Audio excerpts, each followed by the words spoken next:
साल 2005 में नोएडा के निठारी इलाके में बच्चों के तेजी से गायब होने का एक अजीब सिलसिला शुरू हुआ। लगातार बच्चों के परिजन नजदीकी पुलिस स्टेशन में जाके अपने बच्चों की गुमशुदगी दर्ज करा रहे थे, जबकि पुलिस इन घटनाओं को सामान्य घटना मान रही थी। गायब होने वाले बच्चों में ज्यादातर लड़कियां थीं, इसलिए पुलिस बच्चियों को बहला फुसलाकर ले जाने की दिशा में भी विचार कर रही थी। तभी एक दिन वहां पास में ग्राउंड में क्रिकेट खेल रहे बच्चों को नाले में एक मानव अंग यानी एक हाथ पड़ा दिखाई दिया और इसके बाद खुलासा हुआ कि आखिर इन बच्चों के गायब होने के पीछे किसका हाथ है। नमस्कार, आदाब दोस्तों, मैं आपका साजिद सैफी हूं और आप हमारी खास पेशकश बेपर्दा देख रहे हैं। और बेपर्दा में आज बात निठारी में हुए उस कांड की जिसने पूरे देश को दहला दिया था। तो आप आखिर तक हमारे साथ इस रिपोर्ट में बने रहिए। हम बात करेंगे नोएडा की कोठी नंबर D5 और नरपिशाच सुरेंद्र कोहली की।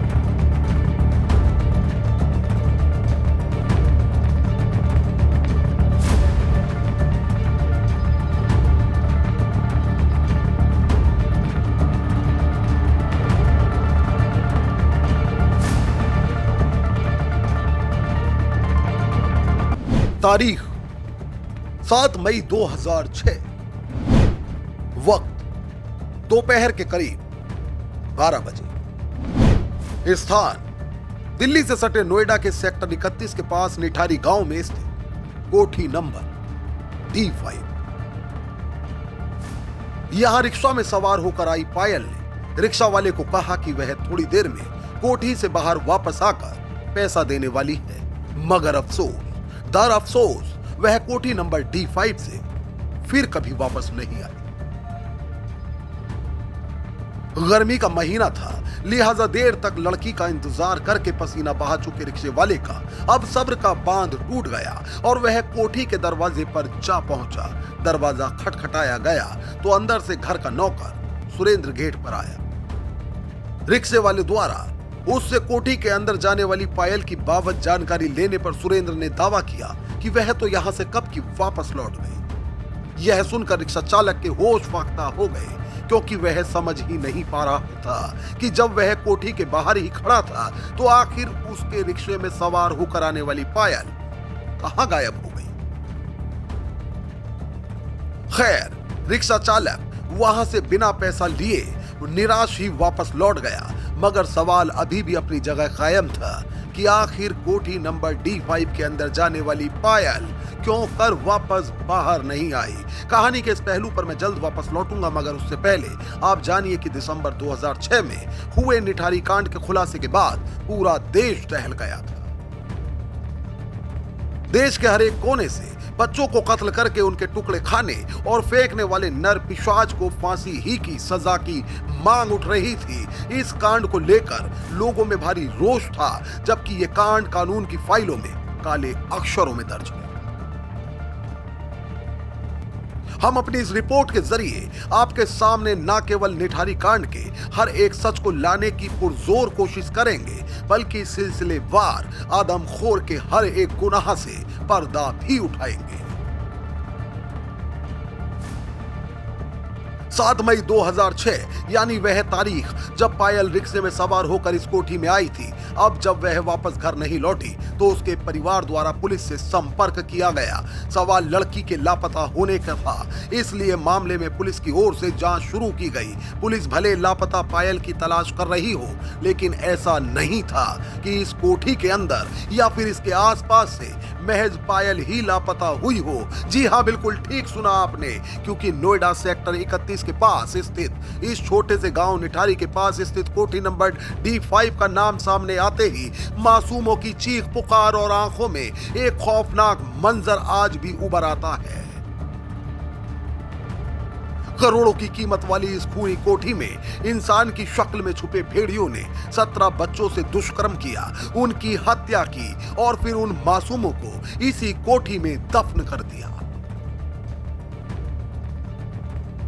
कोठी में रहने वाले नर पिशाचों ने गांव के भोले भाले बच्चों को किसी न किसी बहाने से अपने पास बुलाया, फिर उनके साथ हैवानियत की हदें पार की और उनकी हत्या कर लाश के टुकड़े टुकड़े कर नाले में बहा दिया। कई मीडिया रिपोर्ट्स में दावा किया गया कि जब हैवानों का इतने से भी दिल नहीं भरा तो वह मरने वाले बच्चों की लाश के छोटे छोटे टुकड़े कर कुछ को पका लिया करते थे और कुछ को कोठी के पास से गुजरने वाले नाले में बहा दिया करते थे। एक तरफ जहां बच्चों के गायब होने का सिलसिला मुसलसल जारी था, तो वहीं दूसरी तरफ गांव वाले इसे प्रेत आत्मा का कारनामा समझ रहे थे और शायद गांव वालों का यह भरम कभी नहीं टूटता यदि साल 2006 में लापता हुई पायल को तलाशने के लिए पुलिस मजीद तहकीकात करके सुरेंद्र कोली को हिरासत में नहीं लेती।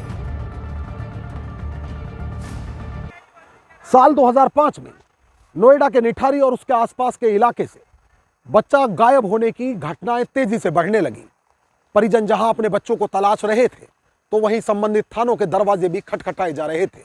पुलिस समझ ही नहीं पा रही थी कि आखिर इन बच्चों के गायब होने के पीछे क्या रहस्य है।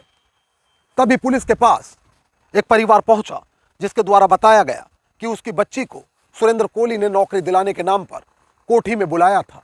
उसके बाद से ना तो बच्ची वापस लौटी है और ना ही उसका मोबाइल का नंबर मिल रहा है। पुलिस ने घटना को गंभीरता से लेते हुए मामले की जांच शुरू की। तभी घटना में ऐसा खुलासा हुआ जिससे पूरा देश दहल गया।